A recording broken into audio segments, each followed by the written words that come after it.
Hello guys and welcome to another video. My name is Alex from Tech Fusion, and today I want to see if this mid-2015 GPU right here is it any good in mid-2021 considering the skyrocketed prices of GPUs today and the yet to be delivered promise of them falling to their MSRP anytime soon.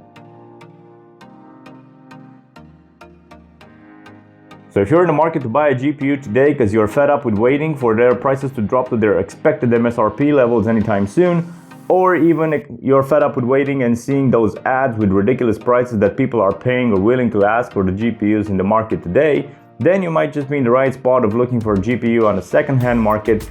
Might be one that was used in mining operations or one that was not used in mining operations, as there is no real way to see if one card has been used or not, except physically taking it apart and checking specs to see if everything is fine in there. So the reason why I'm presenting you this card over here is that I was able to get it for around $100 from the second-hand market from a seller that was initially mentioning that this card wasn't involved in any sort of mining operations. I just did a visual inspection of the card at the moment of selling because I didn't have with me any sort of computer that I could plug it in and check if it's working, and as well the seller was reluctant of letting me opening up the card to check its components inside to see if there is any sort of wear that would indicate mining operations. But for the price of the card, and considering the prices 4 months ago were even higher than the prices today, I decided to take the plunge and inspect it for myself upon arriving home. So upon arriving home and opening it up, I realized immediately that this card probably haven't seen anything other than mining rigs its whole operation, because the thermal pads were leaking and needed replacement, and as well the thermal compound needed replacement as well. But that was something that I kept in mind the whole time that I chose this card. Other than that, on the fins I could see corrosion, which is evident sign of this card being used somewhere where cold air was permanently present, or maybe even humid cold air, because as you know this is generating heat, and if it's staying in some sort of warehouse or somewhere where there is air conditioning to keep this card cool while it's working, corrosion might occur on the fins. Some of the most notable specs on this Sapphire Radeon card right here is that it packs 2 DVI ports, 1 HDMI and 1 display port, and has a 2x6 pin connector for the power delivery system. This card right here has a 4 GB memory size, and it is running the GDDR5 memory type on a bus that is 256 bits. The bandwidth of the GPU is 195 gigs per second. The memory clock of this card right here is 1475 MHz, and the GPU clock out of the box is 1010. It has a TDP of 190 watts, and the suggested PSU for it is at least 450 watts. Back in 2015, it was priced at around $200 as MSRP, and now 6 years later we can see that it still goes for around $100 on the used GPU market.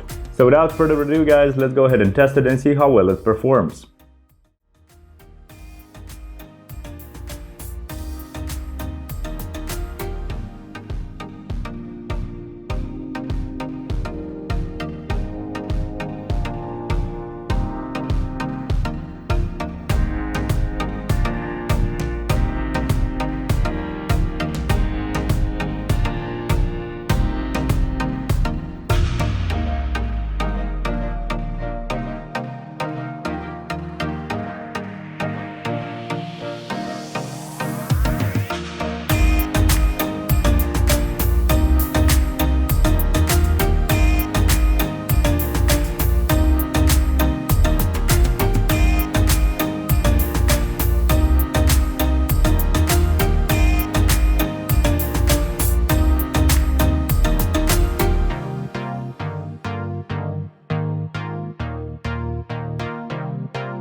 Alright guys, so in the end I would say that I can recommend this card to you, especially if you can find it for around $100 or less. Its initial MSRP was of $200 back in 2015, and for this amount of money you'll be actually quite satisfied with the performance you're getting. I mean, you only have 4 gigs of RAM that is using the older GDDR5 memory bandwidth, but still it fared quite well in 1080p gaming on medium settings, and I was using it as well for the past 4 months in the Adobe Suite, and I had no problems and absolutely no issues with it whatsoever. It is a solid card. I have a review coming up with this guy here, which is the GeForce RTX 2060, and this just feels like a Tonka toy compared to this one. I mean, the backplate of this card is solid steel and is doing exactly what it's supposed to do, so it's dissipating heat quite well, while the backplate on this, it's plastic, so it's not dissipating any heat, it's not fooling anybody. It's just there for aesthetics, and it doesn't even look quite as good as this one does here. Even the weight of this one, it has 4 copper heat pipes in it, and this one only has 2 copper heat pipes in it. So the heat dissipation mechanism on this one, although it's only 4 gigs, it's way overkill for what is happening over here. So if you want to see the video about this RTX 2060 that is coming up in a few days, click the subscribe button on this channel and stay tuned for more videos just as this one. Thank you guys a ton for watching this video. This was Alex from Tech Fusion. If you liked the video, don't forget to give it a like and consider subscribing to our channel. Don't forget as well to leave your thoughts and comments down in the box below, as we always take our time to go through them and answer any questions that you have. And stay tuned for more videos with GPUs unboxing and reviewing that are going to come soon. Thank you guys, and see you in the next one.